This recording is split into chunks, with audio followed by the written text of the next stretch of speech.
And my name is Chris Scott. I'm the director of the Udall Center since 2017. And when I came to the University of Arizona in 2006, I was jointly appointed at the Udall Center and Geography, at that time Geography and Regional Development, now Geography, Development and Environment.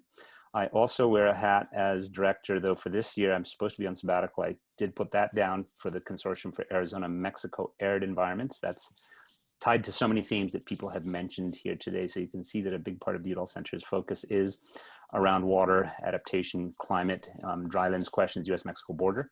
But we also have, and are not joined by folks today, from the Native Nations Institute, which is also a center within the Udall Center. So let me welcome our friend and colleague and 2019 to 20 Udall Center Fellow cohort member, George Frisvold, who's a professor in Ag and Resource Economics and been a good friend and collaborator of the Udall Center over the years. George was one of the fellows so far that has actually taken us up on our offer to give him some space. So we actually had him sitting in the Udall Center buildings, and it's often a chance, obviously COVID has thrown a wrench in all those works, but you know, to be able to just chat more informally and not only be there for people's formal presentation. So welcome back, George, and welcome to all of you who are joining us here virtually for this first of the 2020-21 season, although George is from that past cohort. But we'll be doing these kinds of things over the course of this semester next for the current fellows batch. So without further ado, George. Okay, thanks a lot, Chris. Let me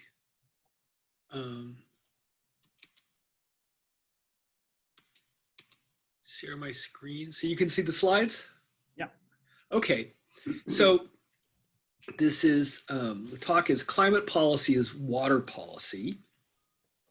And to give you some background, anyone want to guess where this is?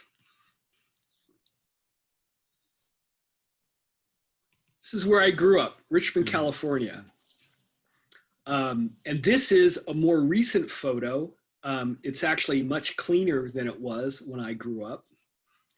This was what a typical Christmas morning looked like in Richmond, because all the oil companies would just be burning stuff like crazy on Christmas morning when they thought everybody would be, you know, like not paying attention or going to work. So usually, yeah, this was what Christmas morning looked like when I was growing up in California. So obviously this is an example of greenhouse gas emissions. And so this is research done with Kazim Kanyar, who's in the Department of Economics at Cal State San Bernardino.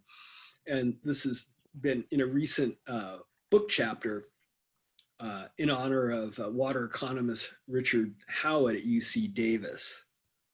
And so what we're going to look at is cap and trade legislation, the effect of particular climate mitigation policies. And Arizona actually has a history of this. The first bill introduced to deal with greenhouse gas emissions was McCain-Lieberman, that was defeated in the Senate.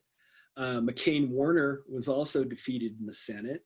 Kind of ironically, when Waxman Markey was passed in the House, it never left committee in the Senate. Kind of ironically, John McCain never really pushed it when it had a chance of getting through something in the Senate after it had gotten through in the House. So what this study does is, King Arthur was referred to as the once and future king. You could think of this as the once and hopefully future climate policy. And climate policy has been dormant, but possibly the prospects of something getting through the House and the Senate might be much better than it's been in the past few years. So we were looking at the effects of Waxman Markey on water resources in the US. Now, we use this large kind of multi-sector agricultural programming model of agriculture to evaluate policy.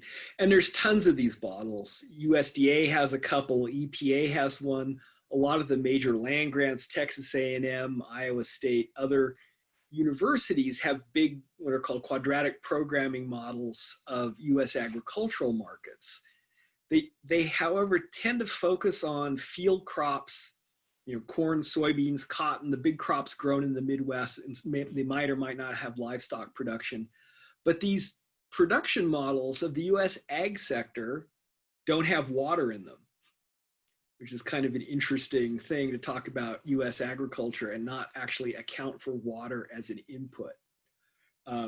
Mathematically implicit in these models is that you can get as much water as water isn't a limiting factor.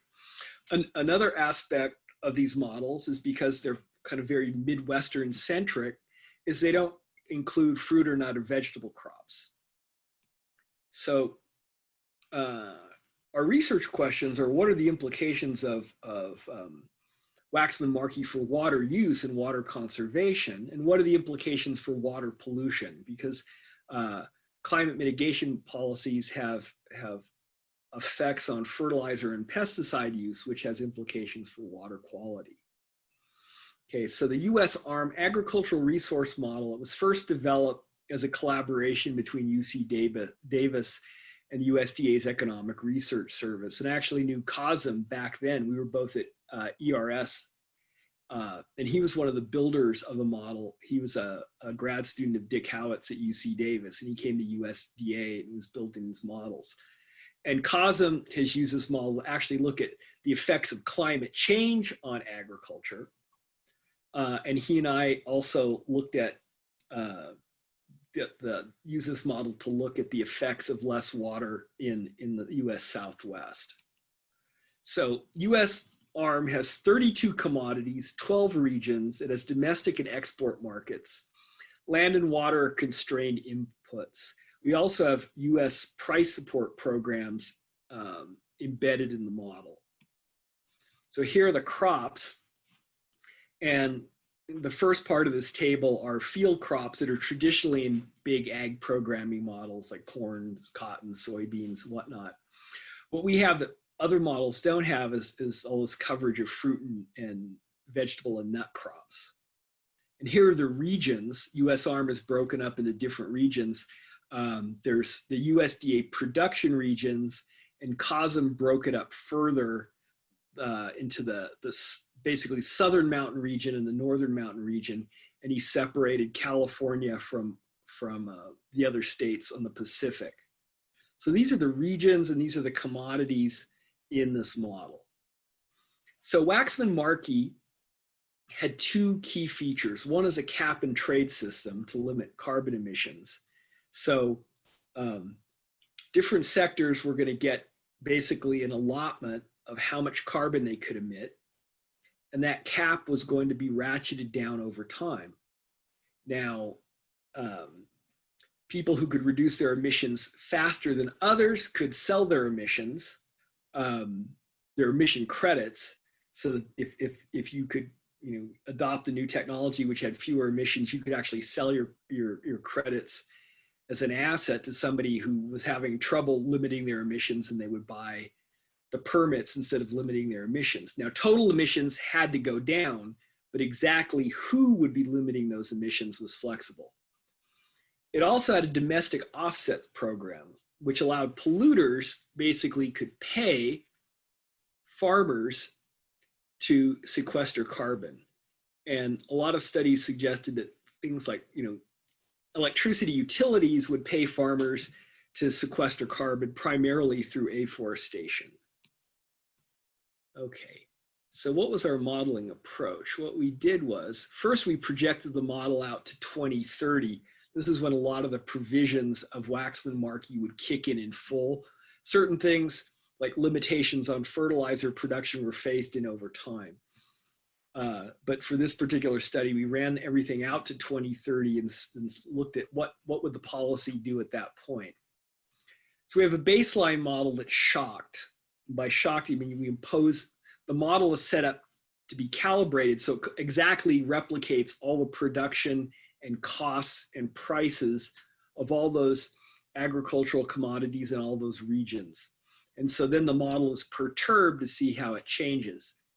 So Waxman Markey, the cap and trade was going to affect input prices, and we got data from studies from DOAE, USDA, and EPA and other sources to estimate how prices would change. Another thing we looked at pertinent to water was having higher fossil fuel costs or fossil fuel intensive input costs was pertinent to water because that affected the cost of pumping, which is especially important for areas that are dependent on groundwater. Afforestation, what does that do? That takes cropland out of production. So that's going to reduce crop production. It's going to increase crop prices. It's going to reduce the total demand for water. But then the size and location of acreage reductions for that, there are a lot of studies that came out. It's like, if you had an afforestation program, where would crop acres likely go out? And so we used the results from that study to basically model our acreage reductions. So here are the simulated price changes in the model. Ag chemicals, this is basically, herbicides, insecticides would go up 4%. Fertilizers are fairly energy intensive. Fertilizer prices go up 31%. Energy, other inputs, mostly energy, goes up 45%.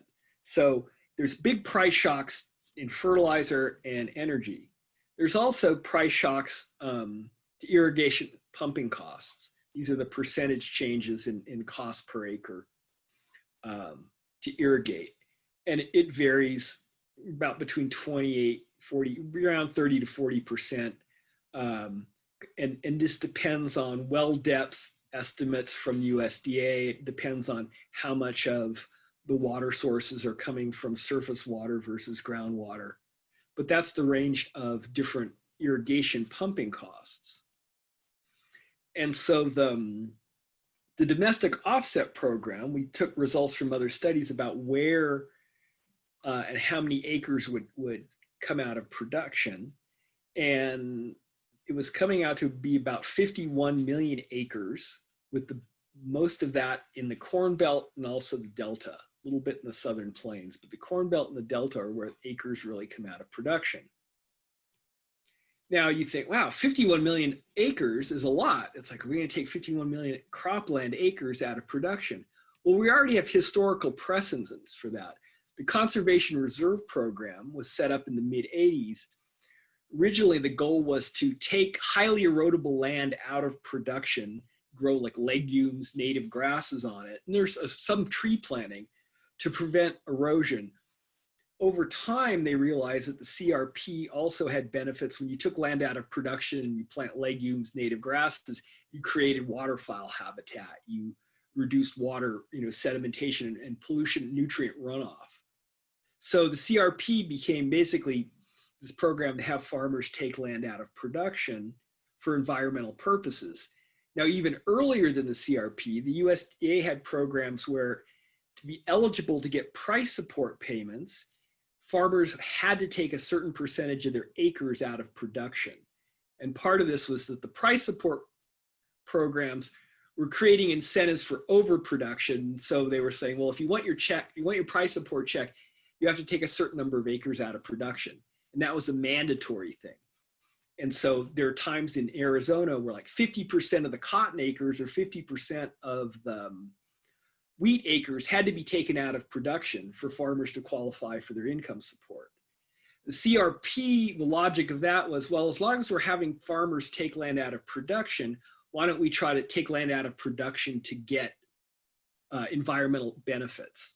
But the point of this slide is that USDA has a long history of programs to encourage farmers to take land out of production, and they've been in place for quite a long time. One thing people don't realize is that the United States has about the same amount of harvested acres now as they did in 1946. And you think, well, if all this development, all this farmland is gone, it's like, no, we've had farmland idled in large quantities for quite some time. So that's kind of historical context. I want you to think of this 51 million acres. We've had a long history of having agricultural acres idled for various purposes. Okay, so we consider two policy shocks. One is just the cap and trade. with no offsets. The other is cap and trade with the domestic offsets that would take basically take cropland out of production. So here are prices and quantities. So if you look at the leftmost is the crops we're talking about, and then it goes out the output change with cap and trade, and then the output change with cap and trade and the offsets. So one is just the cap and trade effect is just making fossil fuel and fertilizer more expensive and irrigation pumping more expensive is the main effect. And you can see that some acres, the output reduction is quite a bit, like rice is 45%, sorghum's like 25%. If you go to the next column, cap and trade with offsets, the output reduction is larger. That's because acres are being taken out of production. And you could see where there's big differences in things like corn, where it goes from 5.5 to 14, or rice, where it's going from 45 to 70. And let's see, cotton is going from 4 to almost 17. The reason is that a lot of the acres being taken out are like in the Corn Belt and the Delta, where there's a lot of concentration in those crops. You move over to the next two columns and you have the price impacts.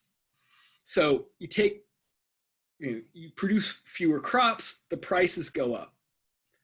And depending on how price responsive demand is, price goes up either more or less relative to the output reduction. And if you go over to gross revenues, there's some commodities where gross revenues go down, and there's some commodities where the gross revenues go up. And that's just a factor of when production goes down, does price go up by a higher percentage or a lower percentage? So you can see it's kind of all over the map, but there's some fairly large effects for things like rice, sorghum, wheat. So then we get to here's some of the nut and veggie and fruit crops. You can see, again, there's reductions in output of varying amounts. Now, one thing you'll notice is that the difference between output and cap and trade with offsets is there really is no difference.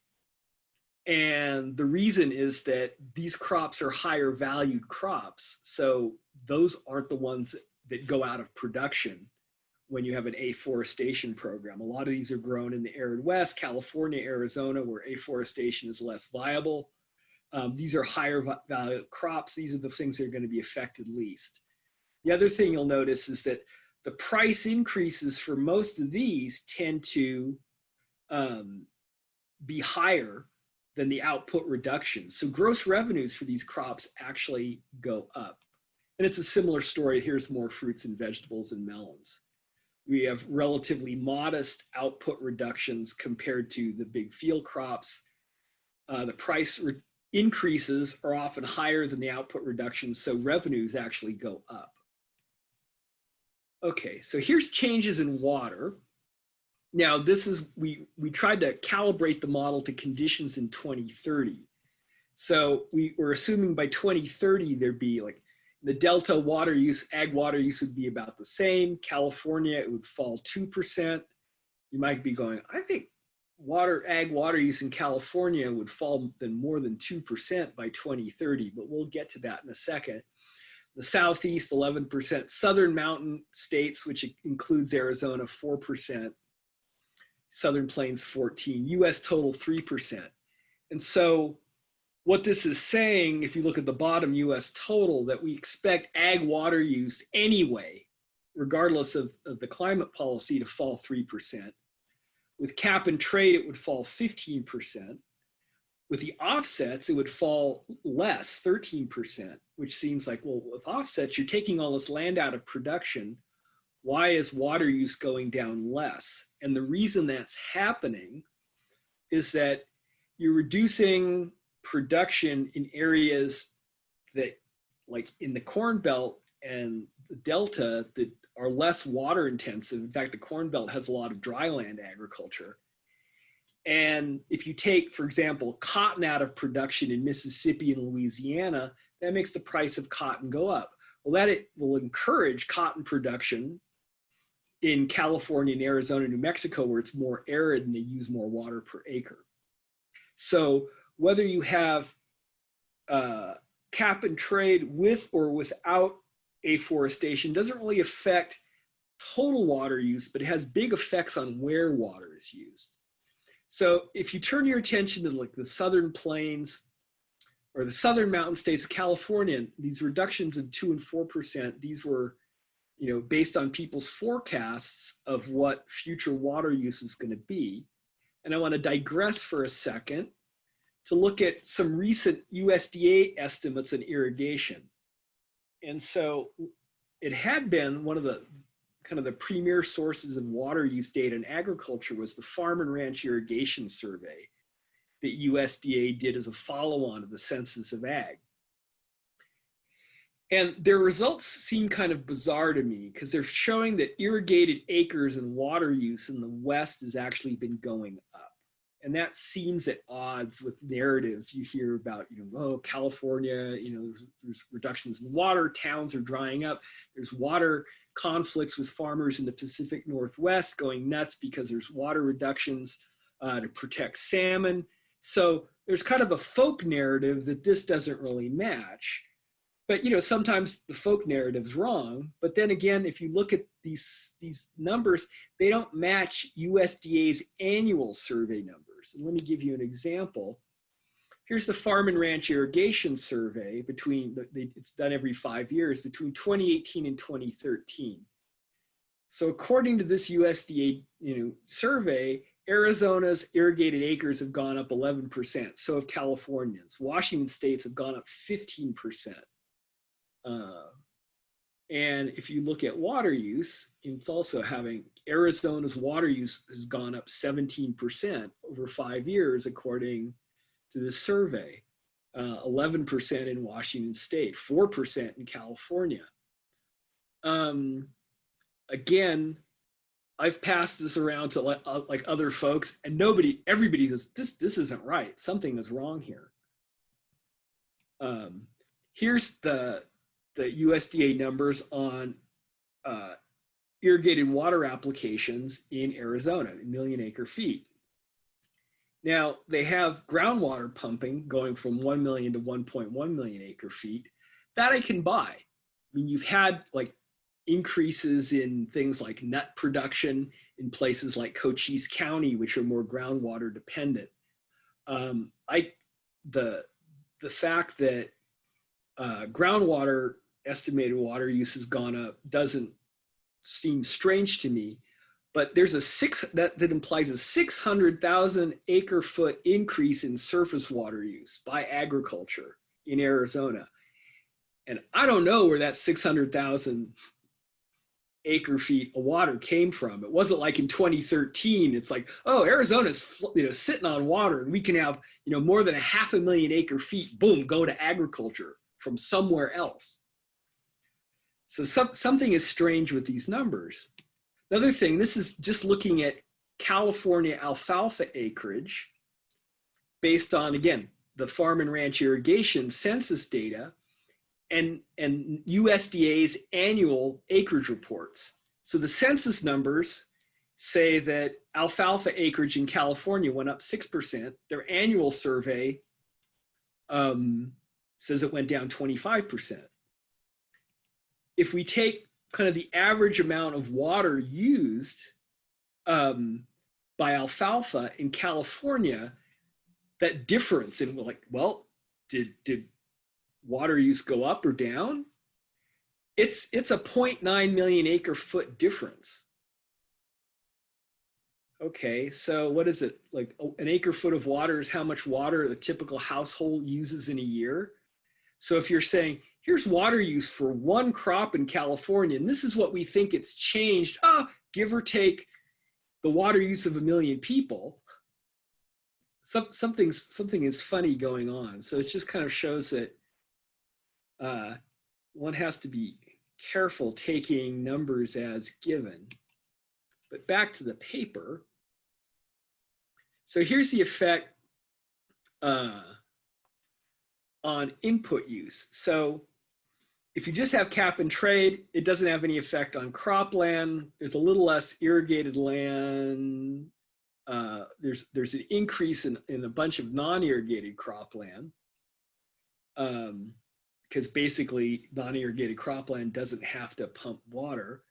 If you have cap and trade with offsets and about 18.4% of US ag land gets retired, water use goes down under cap and trade a little bit less if you have offsets. If water use per acre goes down under cap and trade, actually water use per acre goes up when you have offsets. And the reason that's happening is land is being retired in areas that are less water intensive, which encourages more production per acre in parts of the country that are a little bit more water intensive.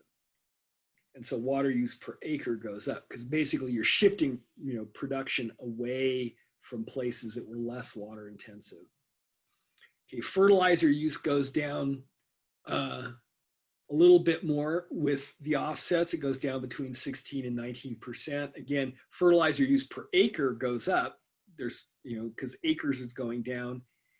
Ag chemicals overall are going down, but ag chemical use per acre is going up.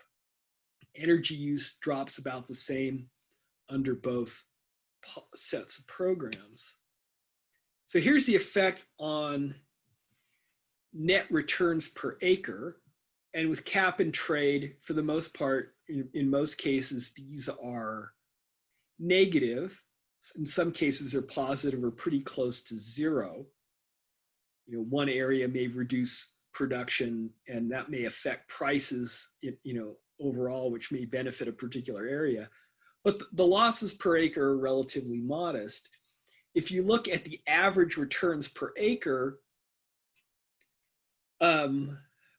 you're like, well, why are average returns going up so much in the Delta, so much in the Corn Belt, or the Lake States? Some places, it's like, well, why is that going up? Well, it's going up. I'm an economist, so you can't escape a graph. What this graph shows is the marginal effects of putting more land into production. So that marginal returns to land is how much you get for putting one more unit of land into production. And there's the marginal cost. It's like, how much does it cost to grow crops on that land? And so as long as the marginal returns line is above the marginal cost line, people are going to expend, they're going to keep putting land into production to the point where the marginal cost of land equal the marginal returns for land. So you're just breaking even at that point. So they're at R1, bringing one more unit of land into production costs R1, bringing one more unit of land gets you R1 in income. So you stop there.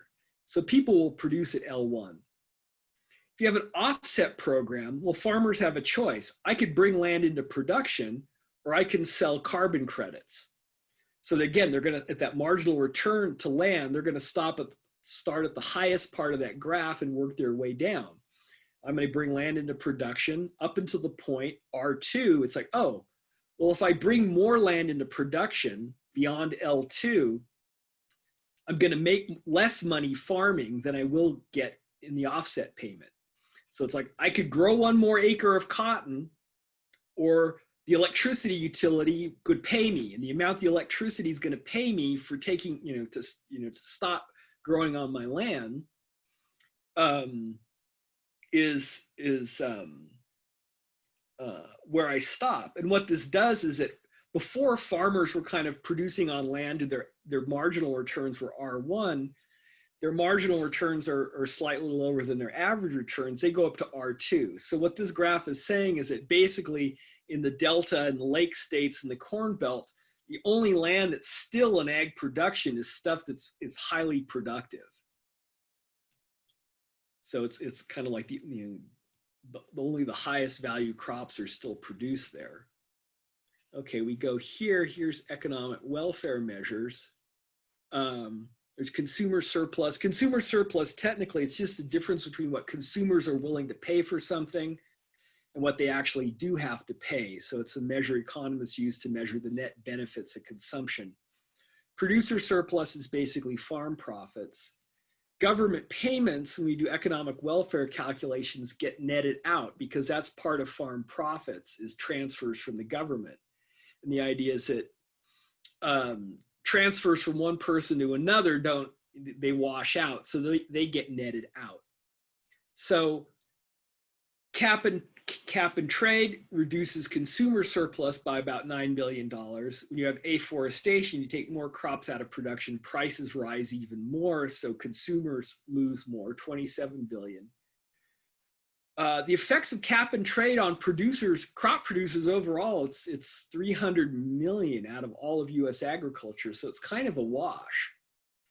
When you have cap and trade with afforestation, farm income overall actually goes up. And again, that shouldn't be too surprising given that USDA for decades have had programs to take land out of production as a way of increasing farm income.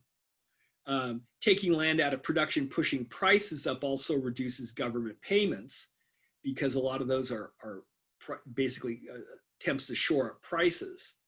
So total surplus loss is $15 billion to the ag sector. Okay, let me see, next. Okay, when we say consumer surplus, this isn't like, you think of you and I as consumers going to the supermarket, the grocery store shopping. The consumers here are the first purchasers of agricultural commodities. So like consumer surplus loss from like dairy or corn or soybeans are going to be livestock, they're going to be dairies and livestock operators who have higher input costs. The cost of higher cotton, that loss in consumer surplus, are textile mills, because they're the consumers in this market. They're the ones purchasing things. So animal agriculture is really part of that consumer surplus loss. And again, consumer surplus is divided into domestic and foreign markets. And Cosm and I didn't actually split this out to say, well, how much of this is affecting US consumers and how much is this affecting foreign importers. We haven't, but the model has all that output. We could go back and look at that. The other thing we don't account for, because these are transfers, is that we could look at we didn't look at how much money farmers would be getting for their offset payments. So if you look at cap and trade with afforestation, farmers are getting $10 million. No, $10 billion. They're getting $10 billion, and that's not counting the afforestation payments they would be getting on top of that. And again, that's something we could go back and try to calculate. So one of the things we were interested in was this notion of co-benefits of climate change mitigation. So the goal of the legislation is to mitigate carbon emissions, but it has other side environmental benefits. So one is water conservation. So nationally, ag water use declines about 13 to 15%. In Arizona and the other southern mountain states, it's 4 to 20%. In California, it's 11 to 17%. So it actually has an effect of reducing agricultural water consumption. And the effects are actually going to be greater in groundwater dependent areas because the costs are going to go up in areas that rely relatively on groundwater for pumping. And also the conservation effects are going to grow as well depth increases, because if you're in an area where the aquifers are very, very drained and the depth of water is very, very high, having higher pumping costs is going to have more of an effect. So this has kind of an unintended basically groundwater pumping tax, which should have the effect of encouraging conservation of groundwater. So there's also water pollution control aspects. There's a hypoxic dead zone in the Gulf of California. And so this policy can have a positive effect there, but there's possible hotspots effects in other watersheds. So the dead zone in in the Gulf of Mexico, the main contributors or major culprits are nitrogen phosphorus fertilizers that come flowing down throughout the entire Mississippi and actually Missouri basin too. And a lot of this is originating in the Corn Belt. And so economists have said, okay, how would you develop policies to control hypoxia in the Gulf of Mexico? And people had looked at, well, let's look at this policy, let's look at this policy. And two of the policies that economists have focused on as ways to deal with hypoxia is land retirement and fertilizer taxes. And those are actually main components of cap and trade with offsets.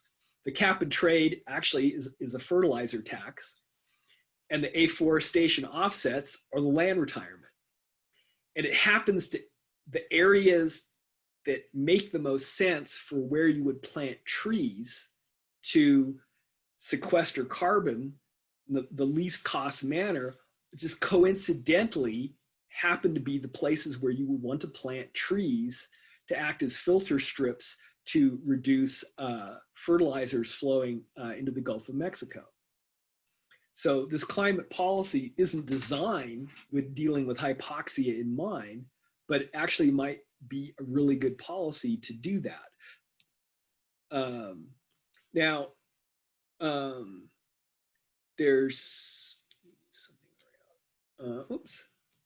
Now, there's some problems with possible hotspots, because if we look at total ag chem, like pesticide applications nationally fall 3%, but applications per acre increase 22%, which means that there's fewer acres planted, but it means that on average, there's more insecticides and herbicides sprayed on the remaining acres.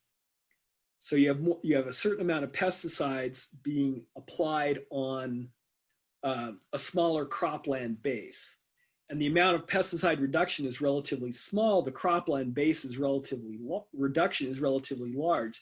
So this could be problematic where basically there's some parts of the country where now it's more profitable to grow crops more intensively on a smaller amount of acres, where you might actually be spraying more, or production is shifting to areas where there's more spraying. And so there's unanticipated implications on what is this going to do to pollinators, farm workers. This needs to get looked at a little bit further. So to sum up,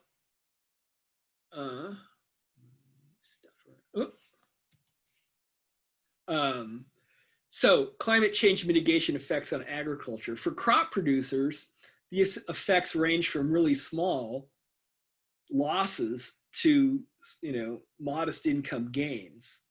Now, the ag losses where you're going to find this is not in crop production. I've given versions of this talk before, and it's like, well, why are ag groups opposed to climate change policies like this? It's like, well, part of it depends on whether you're a livestock producer or a crop producer. So livestock producers would be the ones feeling those consumer losses. Now, water conservation co-benefits, the policy offsets really don't have much effect on total amount of water used by agriculture, but they have a big effect on where it's used. And it has it's going to have a bigger effect on areas that are reliant on groundwater and also where well depth is greatest. There's pollution control co-benefits and costs, so that something like Waxman Markey might be a really great policy just for the purpose of dealing with hypoxia in the Gulf of Mexico, over and above what benefits it would have in climate change mitigation. But the fact that you might be increasing chemical use and intensification in some places is something that needs further research. And I will close with a shot of Udall Center with their wonderful solar panels. Nice.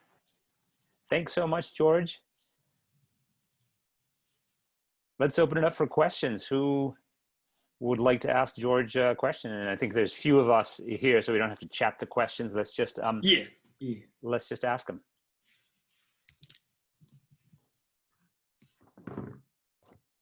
George, I have a question to maybe just kick it off. Uh-huh. And it seems to me just methodologically, you're making some assumptions based on data that the carbon cap and trade, but the reductions in carbon is going to have a very significant effect on energy and energy prices because it's carbon intensive.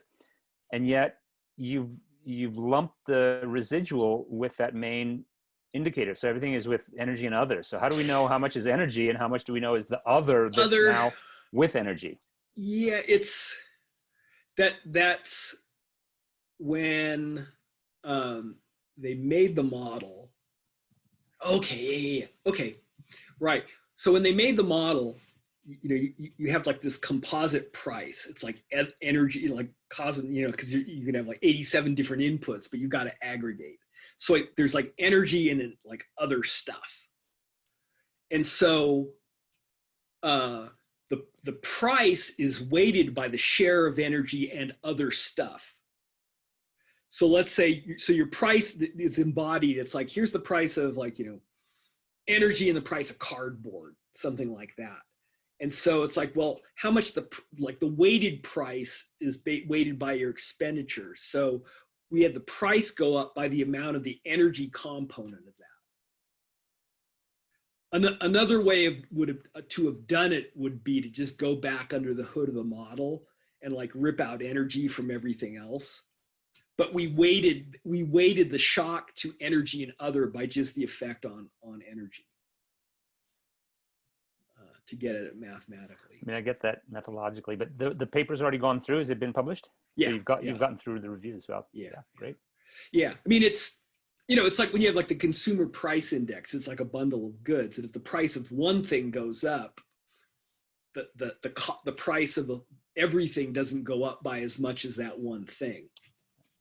And so the price shock is weighted that way. George, I was wondering if you've looked, oh, sorry. Okay. Go ahead. Sorry, I didn't see you had your hand up, David. I was wondering if you've looked at food miles, whether this will have any effect on food miles, this sort of redistribution geographically of production? No, we haven't. I mean, you could do something like, well, so by food miles, you're like trying to measure like the amount of miles that stuff has to travel from. That would be interesting. No, we haven't. But I mean, you could look and say this stuff is produced here instead of there. You're actually, I think you're actually probably moving production relatively toward where there's more population. So, but what that would do, like on, oh, if food's got to get from point A to point B, what are the emissions implications of that? No, we haven't. You could, but we haven't.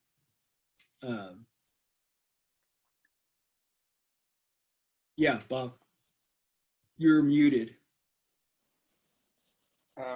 Given the moment we're in with all the skepticism about science and rationality, if this argument were to be made to farmers who stand to benefit from the policy, what's the likelihood that they would be convinced and get on board? I think there's two aspects of it. I think they're not going to like the cap and trade part, because it's like, oh, energy prices have went up. Someone's saying, here, we're going to pay you to plant something. There's a long history of that. So I think that part of it they'll go for. I mean, if you just said, let's just have the offset part where utilities are paying farmers to plant trees, it's like, yeah, if you pay me enough, I'll do that. So I think, the tough sell is, is the other part of it. But you're still assuming that they're going to be convinced by the logic of the thing. What I'm saying is that at a time when people are rejecting logic and favoring ideological positions, that this would be seen as pro-climate change, therefore I might want to be against it, regardless of whether I benefit from it. Sure. But you're kind of like, how do you make rational arguments to people who aren't going to be convinced by rational arguments? What I'm saying is, if there were a survey, do you think the rational argument would hold the day, or would people be more inclined to behave irrationally according to political beliefs? I mean, you're going to have a combination of both. I mean, when Waxman Markey came out, you know, most farm groups, you know, were very much against it, and that's one of the reasons why it didn't, you know, go anywhere in the Senate, because the Senate is kind of skewed toward, you know, rural states. Yeah, I mean, all you could do is, you think this is a good policy, you think this will make sense. You know, some farmers will get it, some are going to just be opposed to it, you know, no matter what. Farmers didn't like the CRP when it started. There were a lot of conservation provisions in the 1985 Farm Bill, and the reason those got through, you know, there are things like where you can't do certain things on erodible land, or you can't fill in wetlands, and farm income was really low, and the farmers wanted price supports. And it's like, okay, if you're going to for you to get your government check, you're going to have to accept these things. And so there were a lot of provisions in the 1985 Farm Bill that put a lot, basically green strings were suddenly attached to farm program payments. And farmers were in a relatively weakened economic state in 1985, so they were able to, push those things through. So,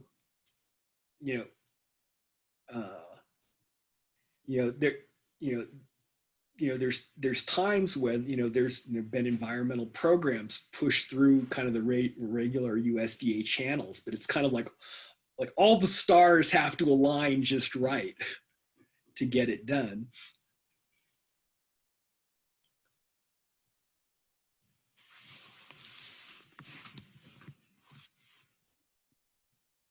David, you've been waiting very patiently, and the Udall staff have cornered the questions.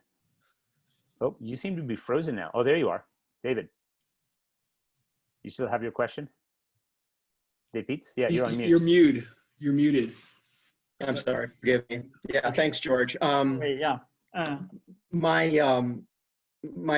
question may come a little bit from out of left field, but I think in some ways it follows on with Bob's question about kind of perceptions, whether based on a kind of a rational or irrational kind of calculus here on the effects of climate change mitigation policy.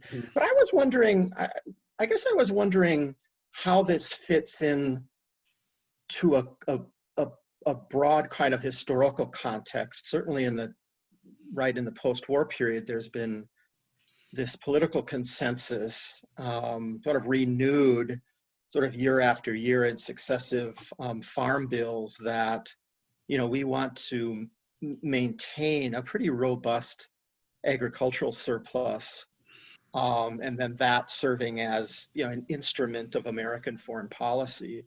And I'm wondering, as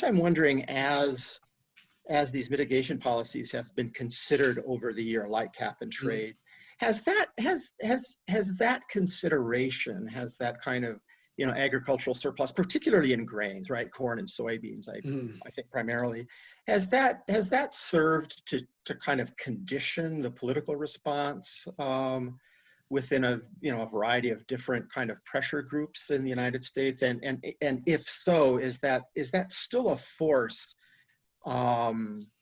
in our political culture that helps shape consideration of these mitigation policies? Well, just going back to, again, if you think of a big part of this mitigation policy, the whole land retirement part, mean, there's, going back to, the Depression era farm legislation, it's, there's all these controls that can be put on agriculture. And the reason we for those who may not be familiar, about every 5 years we have farm bills, and I call them our 5-year plans, because they really are. It's like done in the 30s. They're very much like Soviet 5-year plans. But there's what's called permanent legislation, which was legislation they put in during the Great Depression. And it has production controls, and it has price floors, and it has like all these interventions in agricultural markets. And that's the default. And if you didn't pass a new farm bill, it was like soybean productions would be cut in half and the price of sugar would quintuple. And that's like the threat. But we've had really, really active intervention in land markets, first like requiring farmers to idle lots of acres. I mean, if you go back to Catch-22, there's a joke about the guy, one of the officers' dad was a farmer in California, and he was making money not growing alfalfa. And so he was soon making more money than anybody else by not growing more alfalfa than anybody else. That we've had like large acreage restrictions over time. And then when the Conservation Reserve Program came in, it was, okay, as long as we're having farmers idle acreage to drive prices up, we might as well be idling acres where we can get environmental benefits from it.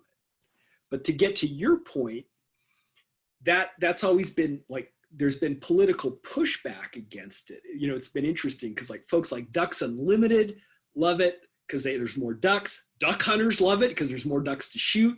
Farmers like it because they get paid. But grain exporting companies didn't like it because you're taking like 35 million corn and soybean and wheat acres out of production. That's that fewer sales for Cargill.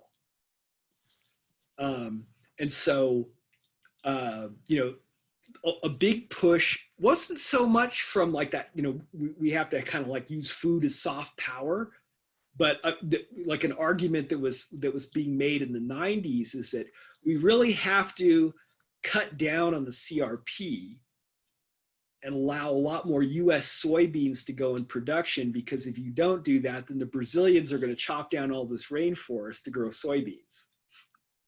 So like Cargill was, saying, oh, we should be shipping more soybeans in the US. So there's always been this kind of tug of war about how much land to retire. And it